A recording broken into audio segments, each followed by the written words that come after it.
Ever think about how, like, one single moment can just completely change your life? Oh, yeah. Like, what if that moment was a false accusation Oh, yeah. and then you ended up in prison for something you didn't even do? Wow. That's what happened with wrongful convictions, and today we're diving deep into one man's experience Hmm. with that Lamont McIntyre's 23-year fight for freedom. Wow. So you shared a true crime podcast episode about Lamont's case Yeah. and also a story about the great Canadian maple syrup heist. It's a wild one. Yeah, so we'll pack both of those. Okay. But let's start with Lamont's journey. Okay. This story is just crazy. He shows how fragile justice can be and how strong the human spirit can be. Yeah, it really makes you think about how our justice system can get things wrong Totally. and how bad those mistakes can be. Absolutely. So we're in Kansas City, Okay. 1994. Lamont McIntyre is 17 years old, Okay. wants to be a comedian, All right. and he is arrested for a double homicide. Oh, wow. But he has an alibi. Really? He has no connection to the victims, Hmm. but he still ends up in prison. That's crazy. It is. And the evidence, or the lack of evidence, is really shocking. Like what? So there's no physical evidence that links him to the crime at all. Wow. No murder weapon was ever found. Huh. They only had accounts from 2 eyewitnesses. Just based on that? Yeah, and that's where things get really troubling. Oh, okay. Because this is where Detective Roger Golubsky comes in. Oh, I've heard of him. Yeah, he's a big part of this whole case. Notorious. Yeah, his history is full of misconduct allegations, Oh, really? especially like exploitation of black women. Hmm. So him being involved right away should have been a huge red flag. Yeah, for sure. So he coerces one of the eyewitnesses, Ruby Mitchell, Okay. to identify Lamont. Wow. And she's vulnerable because she just saw this horrific crime. Right. And Golubsky uses that to, like, manipulate her testimony. Oh, geez, that's awful. Yeah, and it really shows how flawed it is to just rely on eyewitnesses. Yeah, especially when someone like Golubsky is pressuring them. Exactly. The other eyewitness, Nico Quinn, actually tries to take back her statement Oh, really? after she realizes that Lamont is innocent.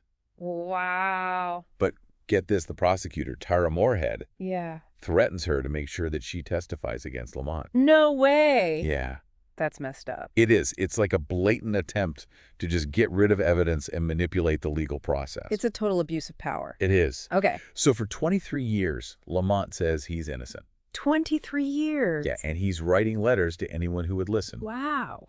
And finally, Centurion, Okay. this nonprofit that investigates wrongful convictions, Right. takes on his case. That's great. Yeah, and this is where we start to see some hope. Yeah, Centurion does amazing work. They do. They dig for the truth that the system missed, Yeah.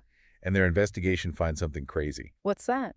Cecil Brooks, a convicted murderer, Okay. confesses to ordering the hit Oh, wow. on the actual victim. So it wasn't even Lamont. No, it wasn't. Yeah. And this confession completely changes the story. Yeah, it throws out everything the prosecution said. It does. In 2017, Lamont has this evidentiary hearing, Okay. and it reveals just how bad the corruption was. Oh, no. Witnesses recant their statements, Hmm. the accusations against Golubsky come out, Right. and we find out that Moorhead had a relationship with the original trial judge. So they were all connected. Yeah, and it shows how personal relationships and biases Yeah. can totally mess up justice. Yeah. So after 23 years, Lamont is finally released. That's amazing. It is. Ugh. But it's bittersweet because nothing can give him back that time. Of course not. It must take a huge toll on you emotionally and mentally to be wrongfully imprisoned. For sure. Yeah. It's not just the time you lose, but the things you miss out on. You're right. Your relationships suffer, and you're always fighting to prove you're innocent. Yeah, I can't even imagine.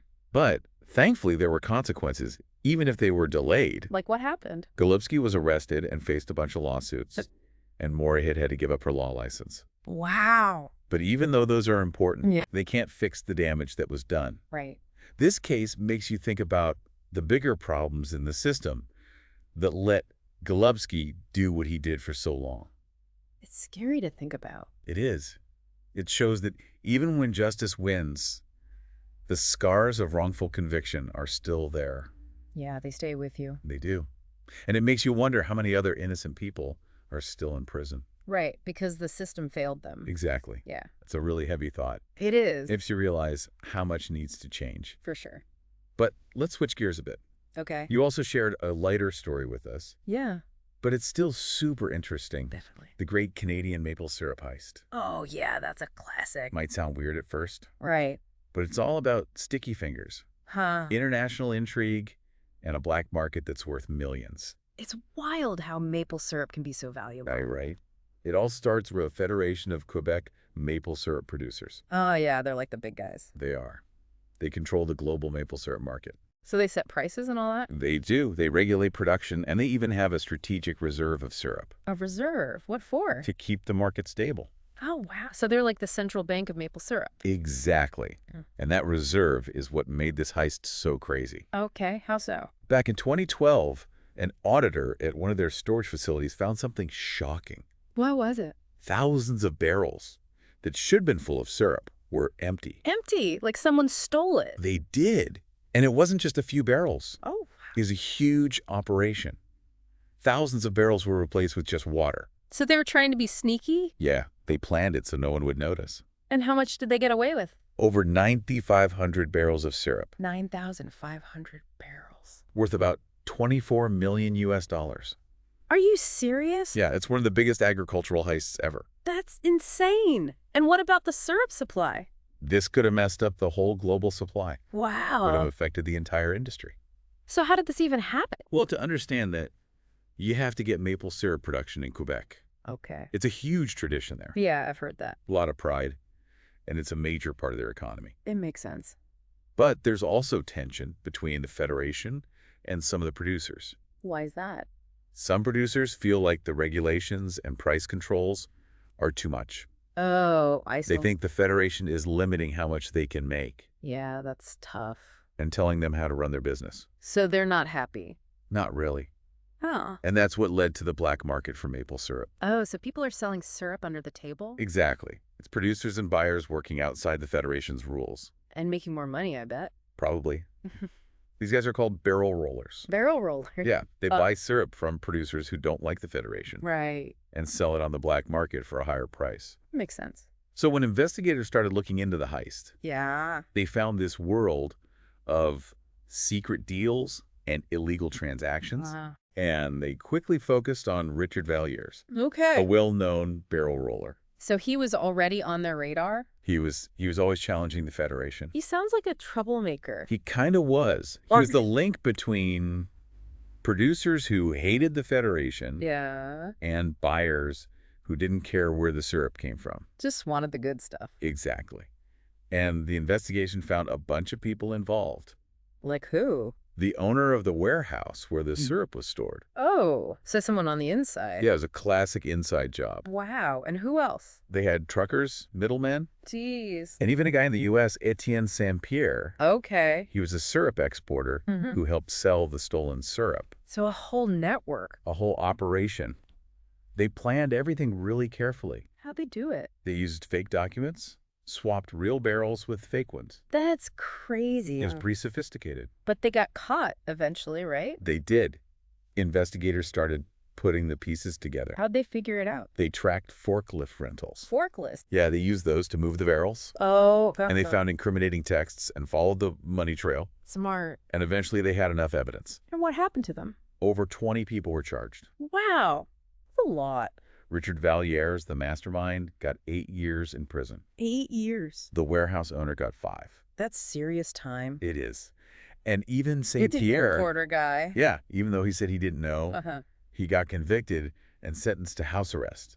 So they all paid the price. They did. They sent a message that even with maple syrup, Yeah. you can't break the law. What about the Federation? They were really embarrassed by the whole thing. I bet. They worried about the market, and they totally changed their security. Like, what did they do? Their storage facilities are like fortresses now. Wow. They have all this high-tech security cameras, motion They detectors. went all out. They did. It's Ooh. crazy how something as simple as maple syrup Yeah. can lead to this whole world of crime. I know, right? It's a reminder that there's more to things than meets the eye. Absolutely. Yeah, it really makes you think twice about things. He does. So we've gone from this story about injustice to international syrup smuggling. Yeah. Two totally different worlds. What really stuck with you from these deep dives? You know, it's crazy how both stories show how vulnerable even strong systems can be. Yeah. Like in Lamont's case, we see how the justice system can get manipulated Right. and the terrible things that can happen. Totally.